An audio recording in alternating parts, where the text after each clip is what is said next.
From years of anxiety to warrior and mentor, Bradley Robinson created the Anxiety Project to help you end your anxiety naturally. Let's mold the new you and let's end anxiety together.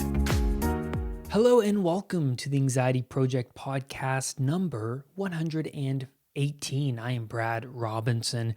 This episode, I'm really excited about it because I'm interpreting the movie Groundhog Day. Now, I'm going over the movie in detail, why it's so significant, why it has such a powerful meaning behind it. And you don't have to have seen the movie to listen to this podcast because I go over the movie in detail. And if you haven't seen the movie, listen to these podcast episodes. I think they are going to be 3-parters because there's so much to cover. And I really want to take my time with it. I don't want to rush these episodes because there's lots of great things to unpack and unravel. So you don't have to have seen the movie to listen. You can listen to all these podcast episodes and then you can watch the movie after. But I'm going to go over each scene and talk about it in detail, okay? And why should you care that I go over this movie? That's a really important question. Why should you care that I'm interpreting this movie? It's because the movie lays out what it is like to be stuck in a place where you don't want to be, stuck in suffering, and what you can do to break the loop to get to a better place in your life. And it shows, this movie is brilliant because it shows the reintegration of the shadow. And the shadow is the part of us that we don't want to confront. It stems all the way down into hell.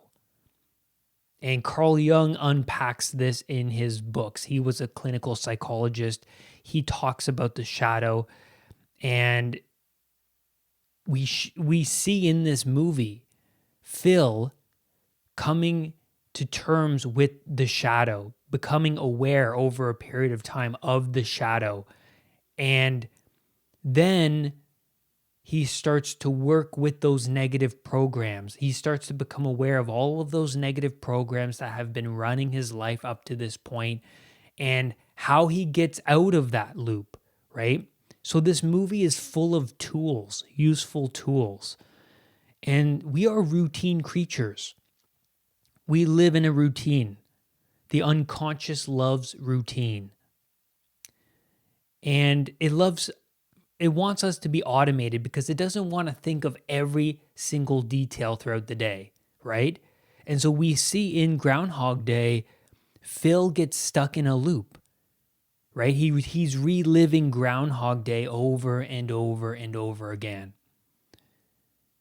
And that's us. That's human beings. We are reliving, we can be reliving the same day over and over and over again.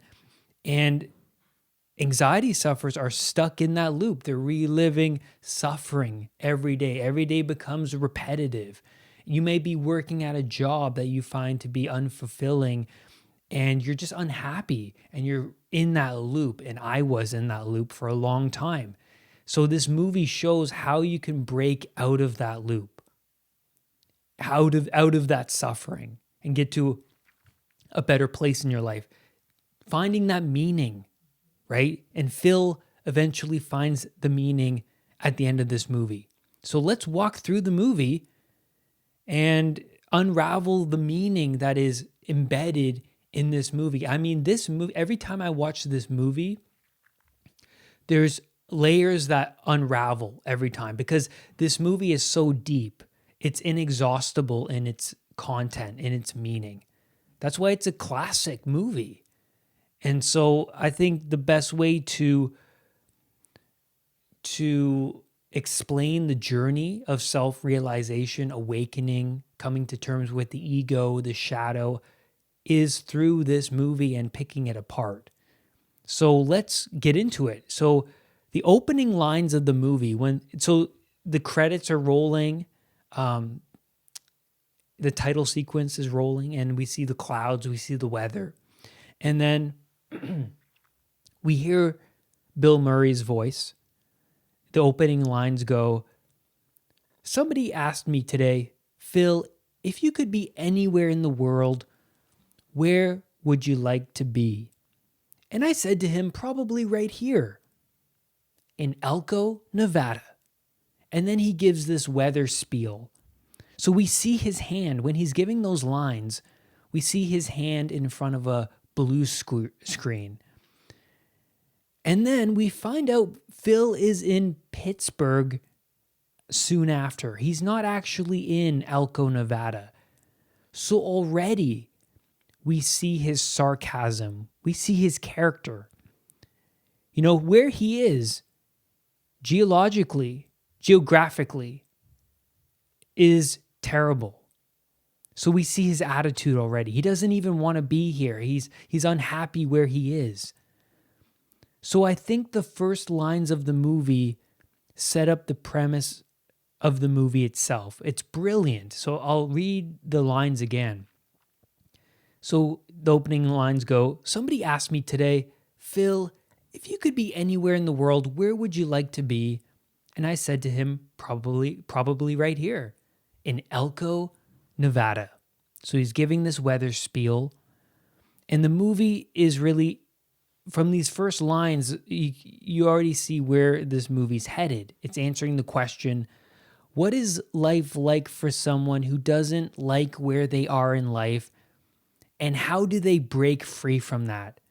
So he's unhappy where he is, right? And then we see the shot of his hand in front of the blue screen before the Nevada bit, right? And it was looking to me that the answer was going to be right here. Excuse me. It was looking to me like the answer was going to be right here, where we are now, right? Here in the present moment, I love where I am, but no, it's not. He's wishing he was somewhere else. So we see Phil's sarcasm already. And we see later in the movie, Phil's happiness comes when he decides to change himself without having to leave where he is geographically located. Because that was never the answer. So the writers of this movie do a great job of insinuating that his eyes are set somewhere else. He's not happy where he is. And he is unhappy until he obtains the life in that warm climate. So he's seeking for more. And this relates to my old personality because I thought, life would be better if I was living in somewhere warm. I had this bitterness towards where I was, right? Being in Canada, it's cold. The winters are harsh. I wanted to live somewhere warm. I'm not going to be happy until I live somewhere else. So it was this longing for more. And that is never ending, right?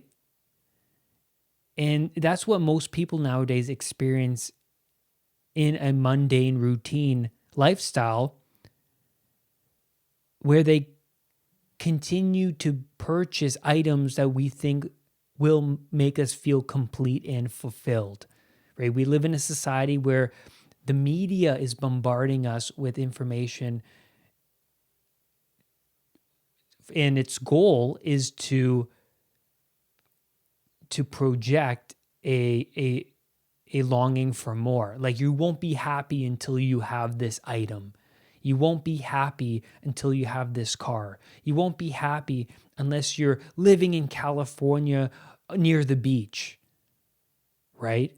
So we see that Phil is one of these people that he's not happy where he is. And he has this idea in his mind that if he was living in Elko, Nevada, and not in Pittsburgh, he will be happy. So Phil is the embodiment of this type of person. And he has a prestigious career because he's a weatherman. We find out that he's giving a weather spiel on camera because the camera zooms out from his hand and we see that he's a weatherman. So we see that he is in a big bucks industry, especially back then when this movie came out.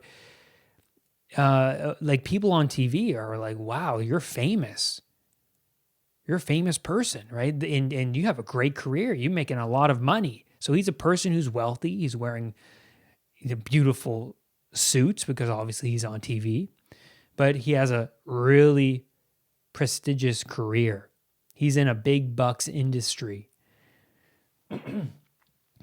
And being on TV, it can lead you more easily into a egoic unconsciousness, right? You can fall easily to the ego if you are well known. And it's funny because Phil refers to himself as a celebrity later on in the movie. So we see, he's a weatherman. He's giving the weather, and he has a lot of sarcasm. And in being on the news, being on TV, it's part scripted. It's mostly scripted, right? And the news is not genuine because the words are coming from the writers behind the scenes. So you can look at it as the news anchor is sort of like the puppet, right? The mouthpiece. Because all the people behind the scenes are writing the news pieces, and then you're giving the news, right? But Phil, you can see Phil, he's adding his sarcastic charm to his weather spiel. So you see that he's really professional. He's developed this persona, right, on camera. And we see when the lights go down, though, when the lights and the cameras turn off, we see Phil's true personality come out, right?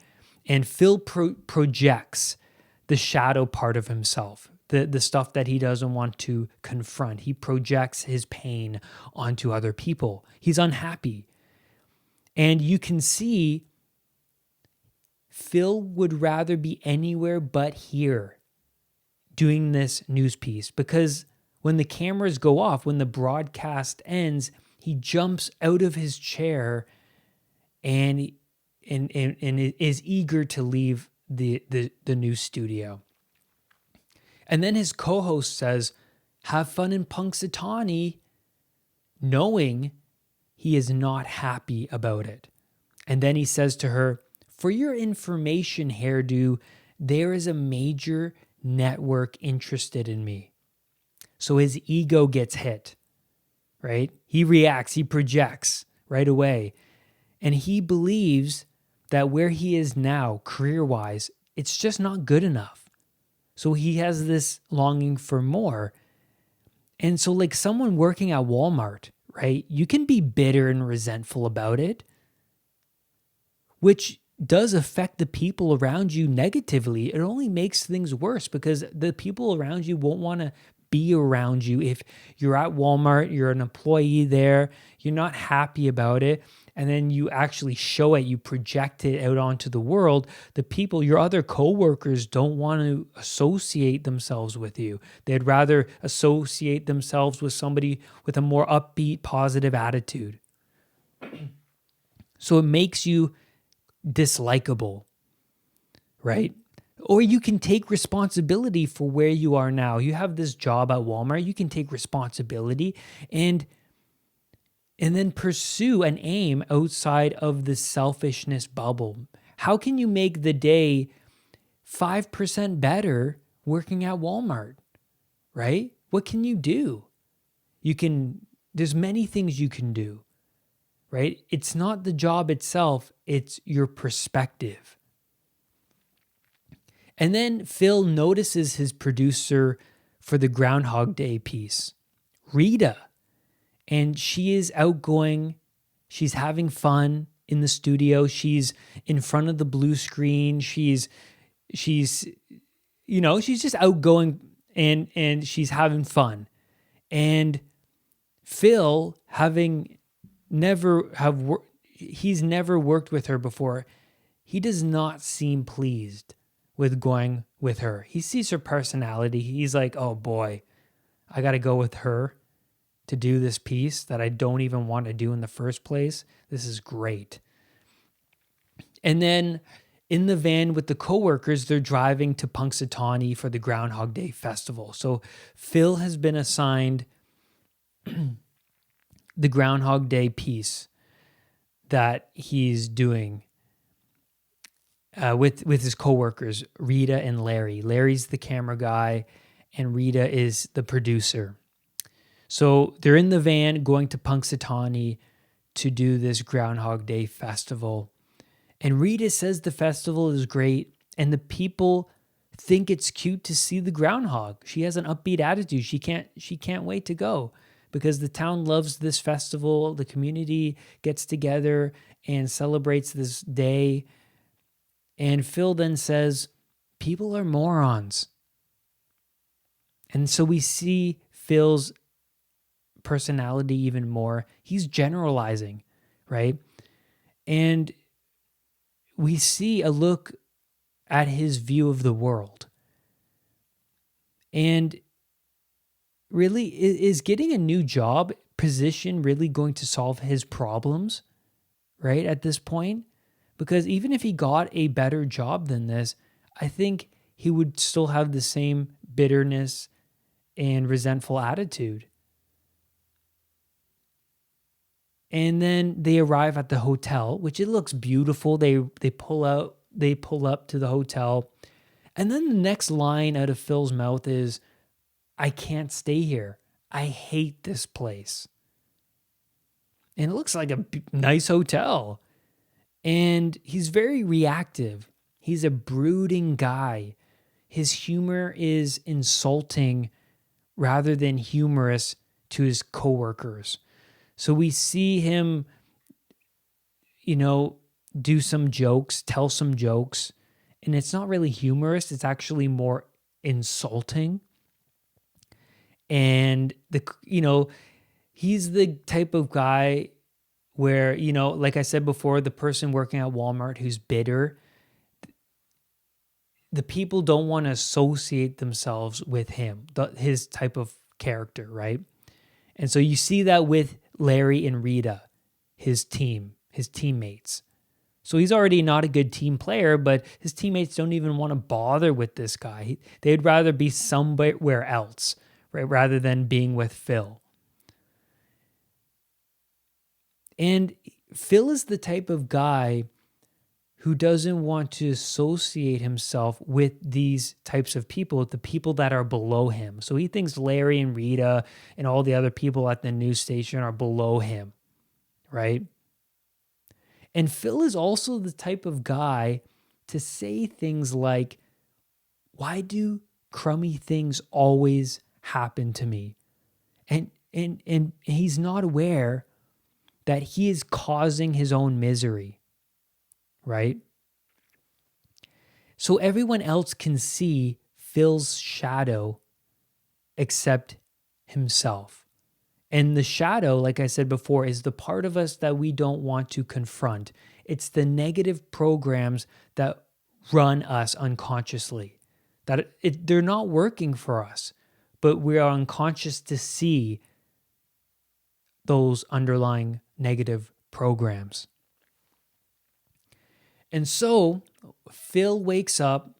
He goes to a bed and breakfast. Rita hooks him up to a bed and breakfast. So he's there by himself. Rita and Phil are at another hotel. So Phil wakes up at 6 a.m. at the B&B, and the radio goes off, and we see a look of dread take over his face. He's like, oh God, here we go. Another year of Groundhog Day. This is great. And then on the radio, we find out the groundhog's name is Phil as well, which is really interesting. So the groundhog's name is Phil, and then the main character in this movie, his name is Phil. That's no coincidence, and I'm going to get into that a little bit later. which is really, really interesting. So he comes downstairs for breakfast and we witness Phil's small talk. It's poor. It's not good. So we see this when he goes over to the beautiful spread of food that's laid out. It doesn't satisfy him. He doesn't recognize the beauty and how amazing this breakfast looks. He wants an espresso. So he asks the B&B host, "Do you have espresso?" And she's like, "No." And then he gets upset, right? He's very reactive. He gets upset. And so I want to talk about this. He has very bad small talk when he interacts with the B&B owner, right? He's very negative. He doesn't get espresso, so he reacts, he gets upset, and then he projects, right? And so us humans share attributes with other people, so there's nothing really individual about us, right? So we see Phil's persona here. And the persona is the mask you wear in public, how you function in a social situation. It's what we allow other people to see about us. That's what the persona is. And you have to construct your persona over time. And it's similar to a Facebook page. It's what you want people to see. On Facebook, you have your profile picture, you have the pictures you want other people to see, and you post videos, you post quotes, whatever it is. So it's the outer layer of what you want society to see. That's the persona. And the persona is a tool for functioning in society. If you don't act well and adapt well to public situations, then you don't have a well-crafted persona. And so we see here that Phil doesn't have a well-crafted persona. It's terrible. Phil is more identified with his ego, and the ego is stuck in unconsciousness, right? The ego is identification to form. Phil is more identified towards his thoughts, towards his emotions, towards his role, right? His identity, the celebrity identity, the person that is above everybody else, right? And so to have a well-crafted persona, you have to understand and incorporate your shadow. Otherwise, you will be avoided by everyone around you.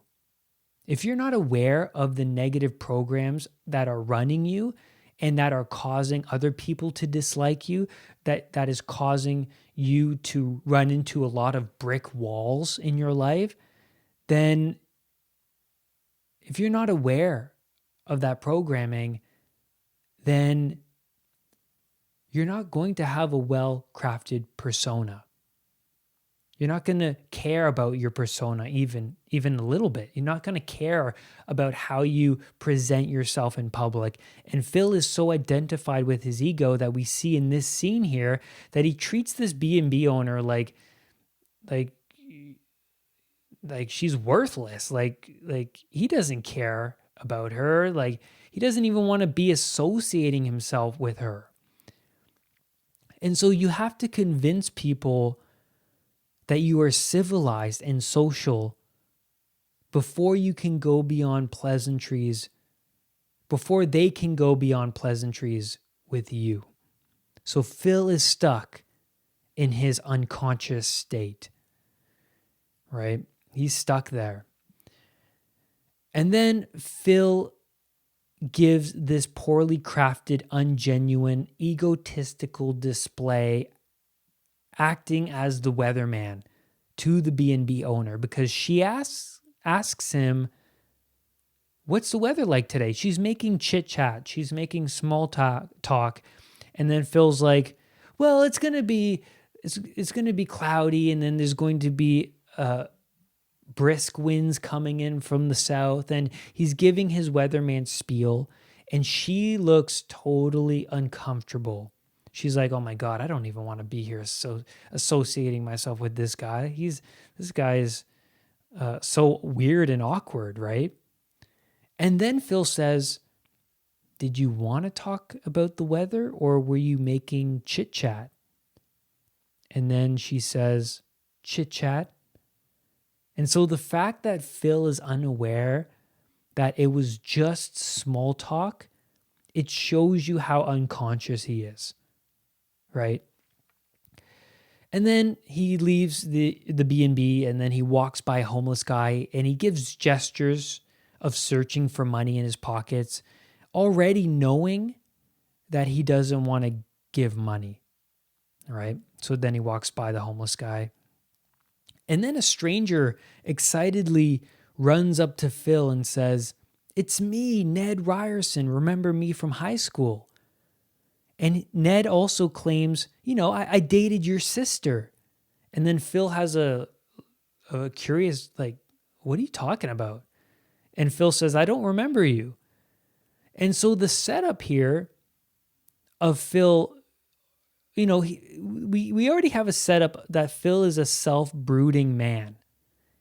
And it's brilliant because it's not like we, the audience, it's not like we believe that Ned is lying, right? We don't think that at all. But Phil just wants nothing to do with the guy, and he wants to be left alone. Also, Phil just repressed this information and unconsciously doesn't want to recall it, doesn't want to recall his past. But then he gives in and admits he remembers Ned in a broody tone. And he only says what Ned wants to hear just so that he can get him out of here, right? He had enough and basically says to Ned to bugger off. And then Phil steps in a hole of sludge as he's walking away from Ned. And this is very comical because it shows how unconscious he is. He's unaware of the sludge puddle. He's in his head, right? Whatever's going on in his mind is preoccupying him, right? He's stuck in his ego. And if you're stuck in your ego, you're more likely to fall into a pit if your eyes are not open, right? And so Phil shows up on location. The Groundhog Day festival is happening. And Rita is thrilled how lovely the townsfolk are. She's loving it. She's enjoying herself. She has an upbeat attitude. She's enjoying the small things. And then Phil looks into the camera lens and he's wiping his eyebrows in the camera lens. And he says to Rita, did you toss and turn without me? He puts on a pathetic display of unprofessional flirting. And it shows how Phil cannot properly read the situation. He has a poor persona. And it's uncomfortable. It's really uncomfortable to be around these types of people. I used to have friends who would, I would hang around them and then he would attempt to pick up women in the shopping mall, right? And I would be hanging around him and his pickup methods were very bad. And it was kind of uncomfortable to be around him and his persona trying to pick up these women. It was very uncomfortable. So I see this a lot. These types of people, especially men, who are not aware that their tactics are bad. Like his way of picking up Rita at that moment and his flirting methods are just bad, right? And then Phil gives a half-assed sarcastic performance covering the groundhog reveal. So he's on camera and it's just a half-assed sarcastic performance. He just wants to get out of there, right? And the thing is, if you are uncomfortable in your own skin, no matter where you go, you will be unhappy. You can't escape you. You can't escape the shadow part of you. Like I said at the beginning of this podcast, he wants to be living somewhere warm, right? We see his attitude. But even if he was living in Elko, Nevada, say, his shadow will be with him. He's not going to be happy there, right? The dark parts of him always follow. The dark parts of you always follow you. And so at the end of the day, Phil, Rita, and Larry, they get in the van, they wrap up the pieces over, and then they drive out of town. But a giant storm is what keeps the team stuck in town, because on the highway, there's an accident, and the cop on the highway says, you can't go back to you have to go back to Punxsutawney, or you're going to freeze to death. It's your choice. And so there will be a time when you are no longer able to escape the storm, and you have to resort to the harsh reality of the situation you are in. And so the storm in this movie represents that, right? And in this storm came about the day I reached my lowest point. Before I recovered from anxiety, before I started my recovery journey, I came to the realization that I needed help. I needed to change my circumstance. I need to take responsibility for this storm I am in. And the storm is that the perfect storm is that scenario. The storm is the catalyst, was the catalyst for my recovery. It kept me, I don't think, it didn't keep me. I should say it awoken me to the realization that I needed to take responsibility.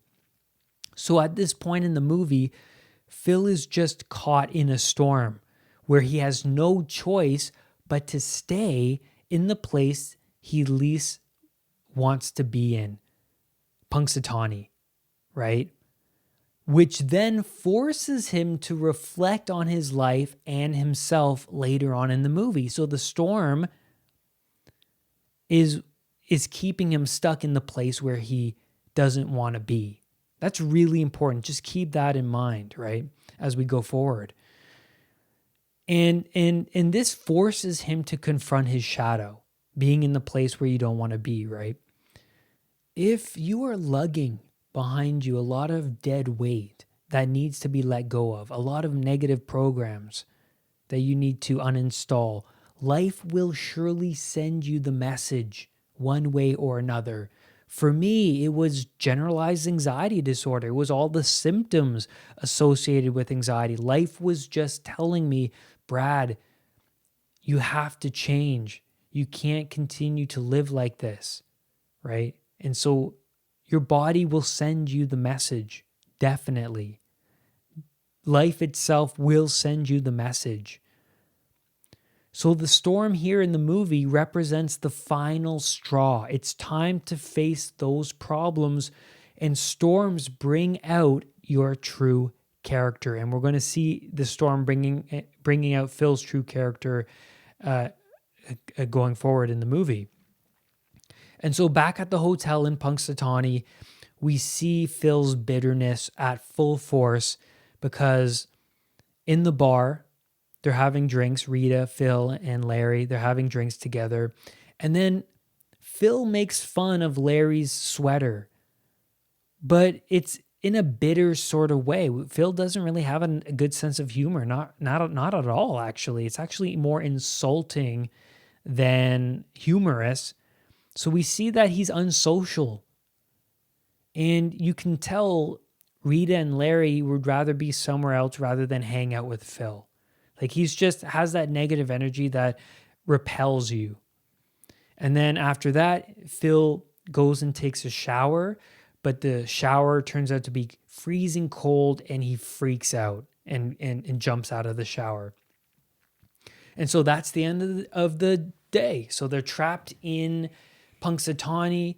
There's a storm, and Phil is forced to stay in a place where he doesn't want to be. right? And so now, at this point in the movie, the repeating days begin, right? The day repeats itself.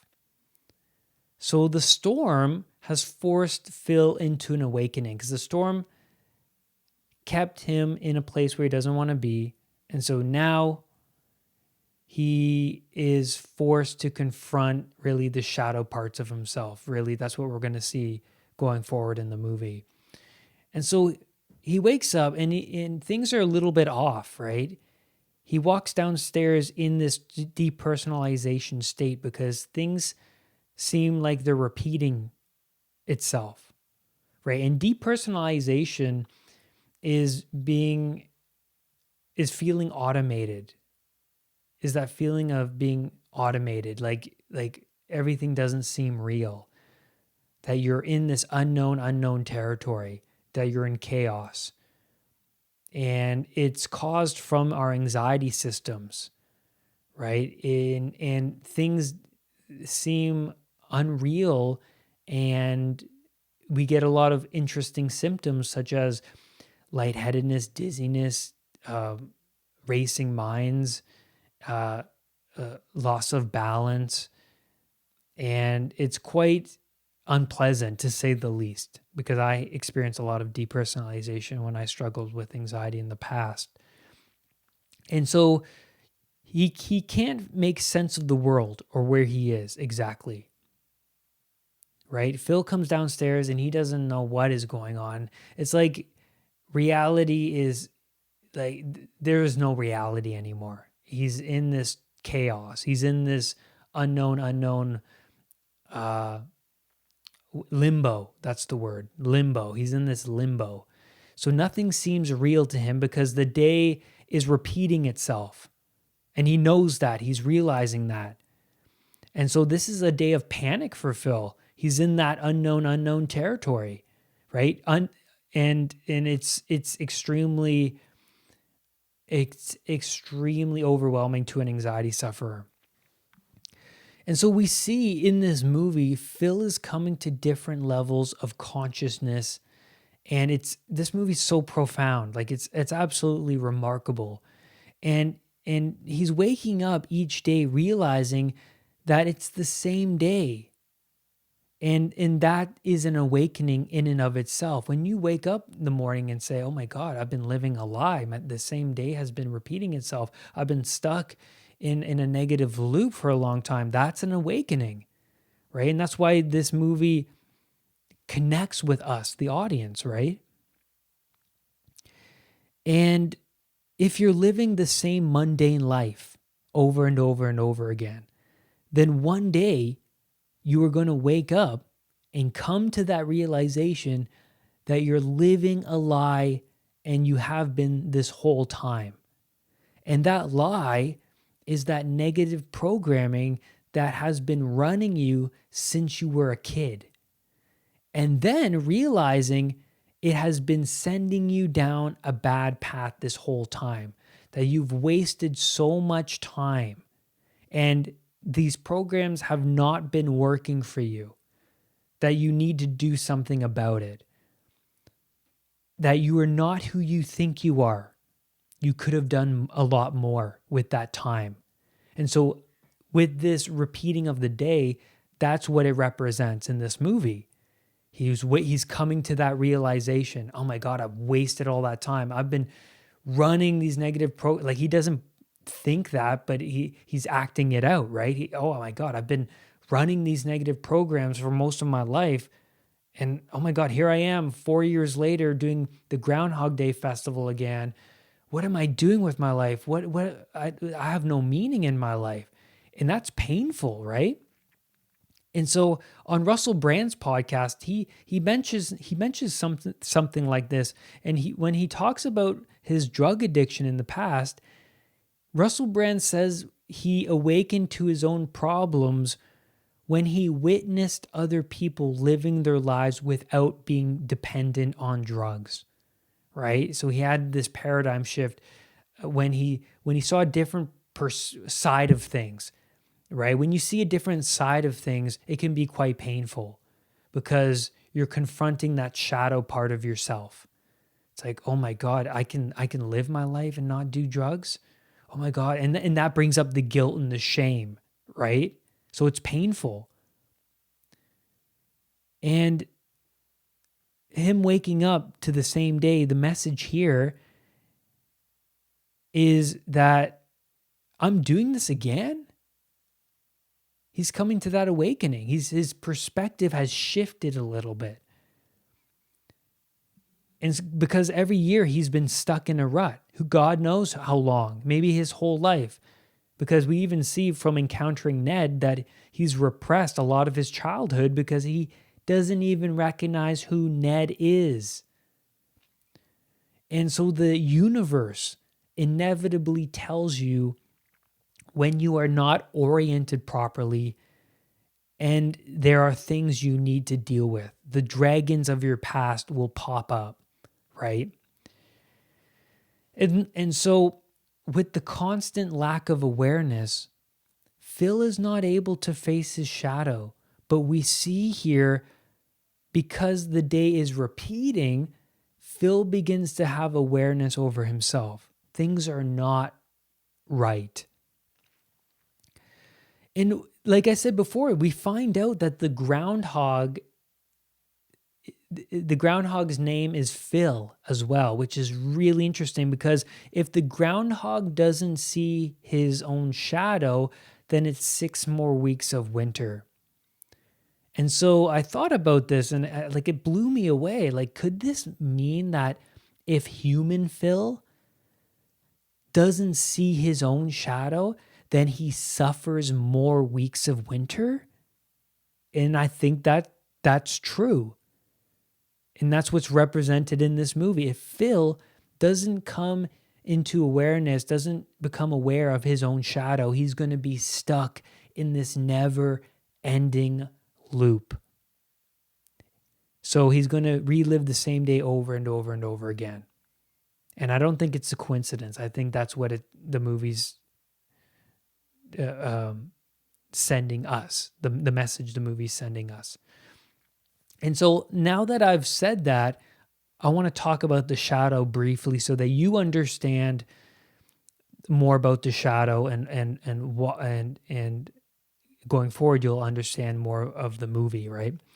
And so the shadow will put you in the same situations over and over again so that it can be reintegrated, right?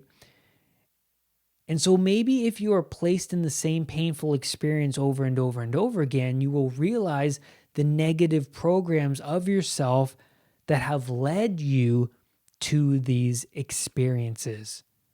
So the shadow is a self-correcting mechanism if you pay attention to it, right? It helps orient yourself in the world. Then when you become aware that this negative repeat is occurring, like Phil, it can be quite painful to realize that because now you have to work with that. Now you have to change that programming.